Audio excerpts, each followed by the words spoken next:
Let's now welcome Mr. Wilker Dias, a Mozambican human rights activist as well as Decide Platform Executive Director. Welcome, Wilker. Thank you so much for joining us this afternoon. Talk to us about the devastating impact that these floods have on Mozambique as well as its citizens, many of whom have been left displaced, including a missing government official from here in South Africa. Good afternoon. Good afternoon. Right now we are watching a very dramatic situation if you compare 2 days ago. We have some districts in Mozambique are suffering too much with that floods. In particular, you go to Shopway in Gaza province is the most affected, in Bija, but also in Chilembeni. Today we received more information of that last district, and we saw some helicopters from the South Africa forces to try to recognize the place and to rescue people, because it's very important to say that our government right now don't have a means of rescue enough for a lot of people to do that. And I think one of these causes because the government sent the alert from the risk areas very late. And that is the reason we have so many people, for example, on the roofs, on the trees, and etc. at this moment. And we have some critical areas like in Chilembeni, it's most affected at this moment and need that support from the different places. The boats, for example, don't have access to that area, don't have access in the other areas. Try to use some rivers, but the water is so aggressive at this moment. And our national streets, like you see on the pictures, are closed at this moment because we don't have any way to go to the other points, to the center and to the north of Mozambique. After this, we have one important information. The rescue team has disappeared in Mozambique yesterday. One rescue team with 4 members disappear, and we don't know where we can find that people, because we don't have means of rescue. We don't have a means to try to find that people. And some particular persons put the information on WhatsApp, organized groups on WhatsApp and on Facebook also, to try to help the national authorities to fund dead people on dead critical areas. And the government, we hear, is actually announcing forced evacuations with no actual plans for those forced evacuees. So, Wilker, I was actually just looking at today's government update where they are reporting 103 fatalities, 86 injured, and well over 5,000 houses that were destroyed, and around 173,000 people exposed, infrastructural, agricultural damage, and a health and now food crisis concern, with only a red alert being issued, no plans for relief, as well as mitigatory measures, and have since requested the EU for assistance. Mm-hmm. Yes, and maybe we can see more people dead during the last hours, because that update the government make on Friday, and to Friday to today we don't receive any update about it, but we received some information of have more people are dead, but we don't have official numbers.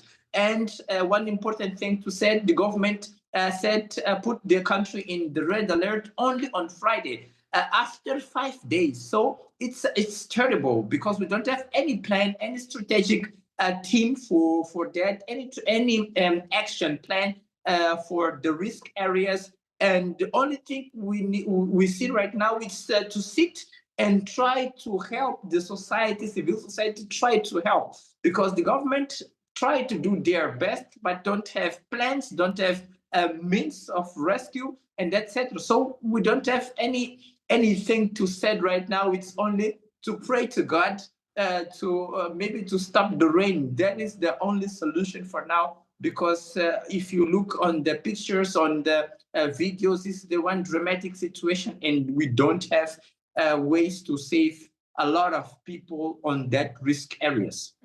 I mean, Wilker, how are you then assisting in flood relief as the Decide platform at this stage, Dias? I mean, are you out campaigning and creating more awareness on the overall impact of such events on the people so that they can at least get to safety, to safer ground? Yes, we work with some other organizations. We help also the central government to send the information of the people in the risk areas. We send the names, we send all the location details and etc. to the government to try to help that people on the risk areas. But also we give some conditions with the other partners to try to give some assistance, to provide some assistance to the people in the accommodation centers, because right now that people don't have access to food, water, and sometimes any clothes, but the clothes the people organize and we give a lot. But for now, I think the food and water is the most important things, and the people don't have access of this. So we try to create some community to give that support, and we after that we give to the people on the accommodation center at this moment in the different places, not only in Maputo but in Gaza. But our priority right now is to try to rescue that people in the most affected area, and after that we will start to work effectively on the to give that provide that support in food and water to that people on that side. You know, Wilker, I mean, talk to us. I keep hearing you making reference to government basically being inundated in terms of their response. Are they doing anything to try and assist those that have been affected in these parts of Mozambique?